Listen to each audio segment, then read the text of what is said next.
For those who frequent the quote last bastion of free speech, according to Tucker Carlson, Twitter, you may have seen video from the shooting and you may have seen pictures and clips of people that were killed. And this is a tough thing to say, but with some acknowledgement that we have to be aware and discuss things with the families of victims, I think that things like that need to be shown. I think that the same can be applied to war, right? If you don't know, we've talked about this before. I think I've talked about it on this show. I've talked about it on the older iteration of the show, at least. During the Iraq War, it became illegal to show the caskets, not just the bodies, the caskets of American soldiers that died overseas. We as Americans should know and have a right to know what this quote freedom is doing to our country.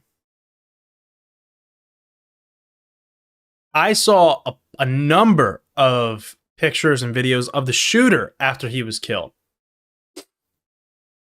as he got shot in the head.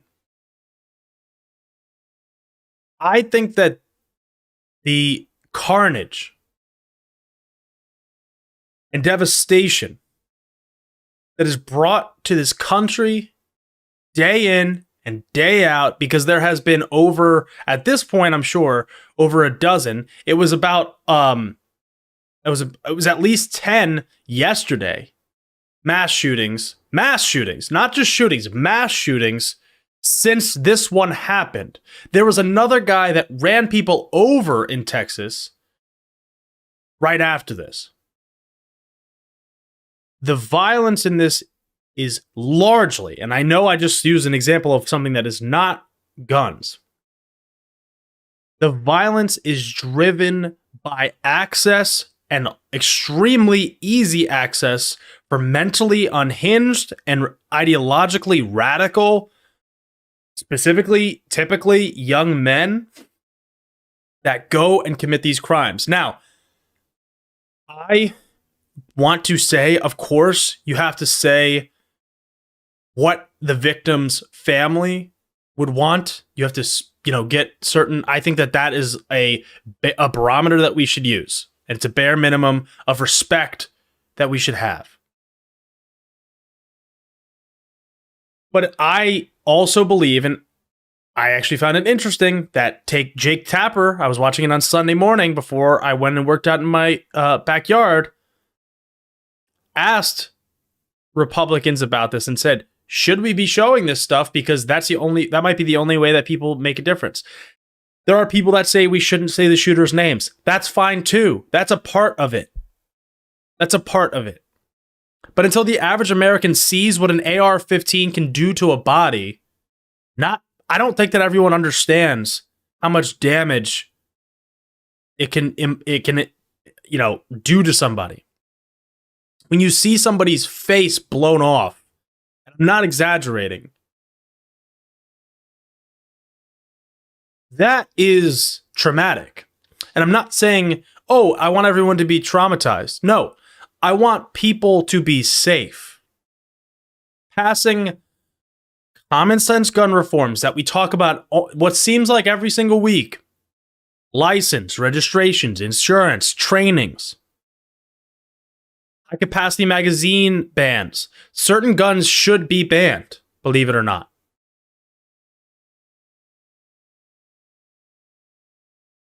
This should be, as I feel like I say this every time, this should be unacceptable. That a Nazi piece of shit as easy, and I'm not exaggerating. I'm not going to show this tattoos on the screen.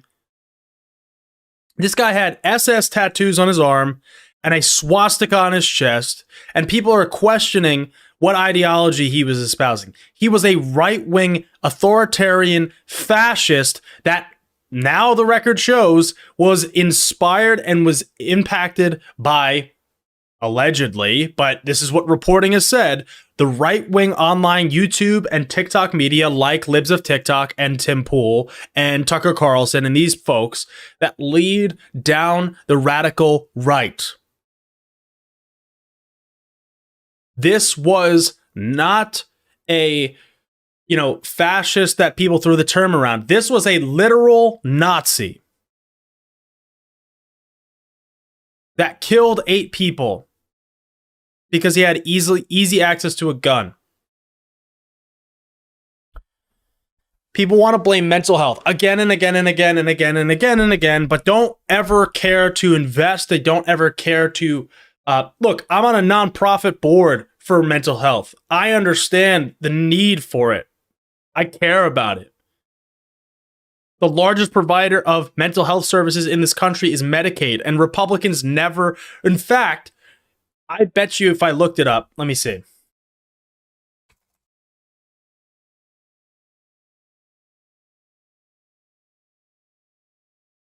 Okay.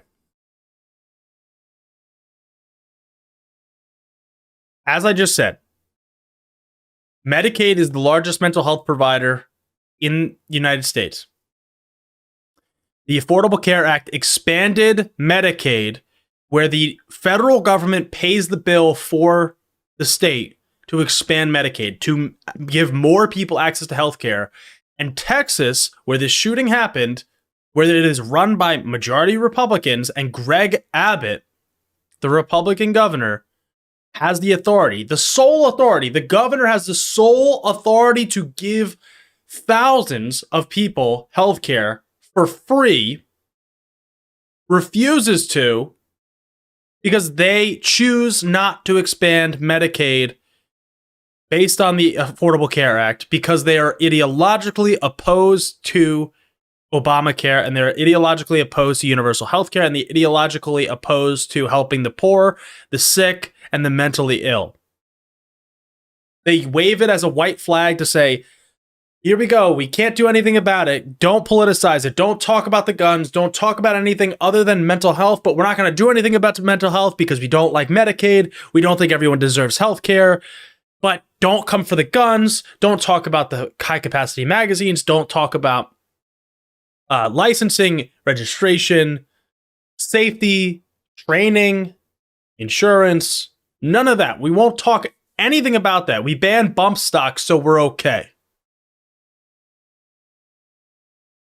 We won't do anything, because here's the thing. We banned the AR-15, which is not going to happen, by the way, but let's just say we did it. Okay, well, now the next thing is going to be that there's ghost guns, which are 3D printed guns, which apparently, gun owners don't like that term, but that's what they're called.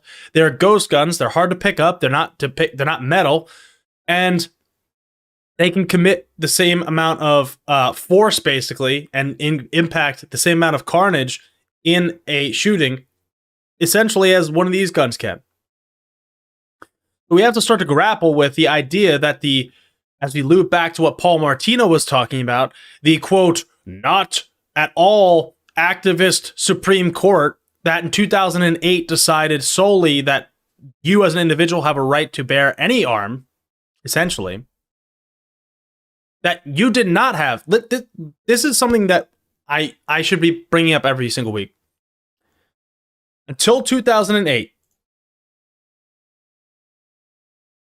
I'm going to bring up the actual case.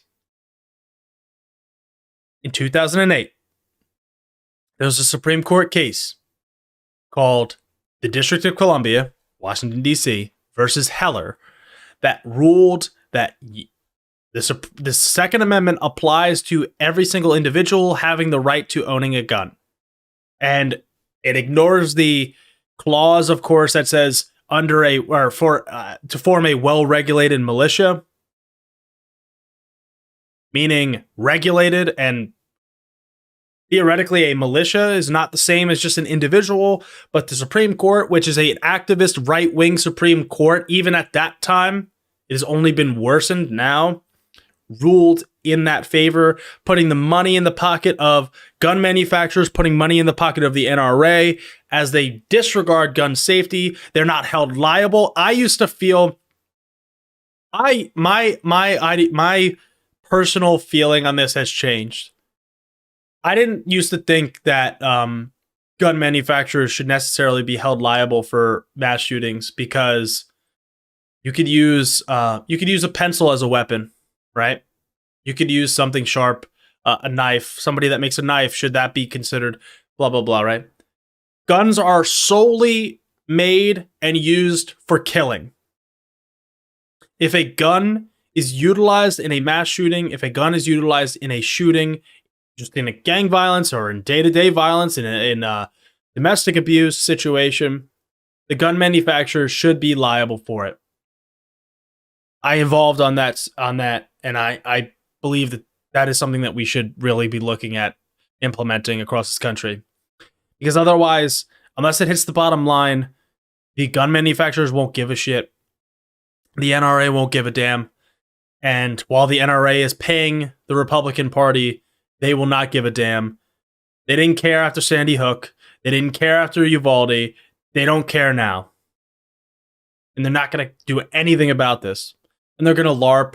They're going to say, we can't do anything about this. It's this guy is a lone wolf. That's not the case. There are mass shootings after mass shootings after mass shootings.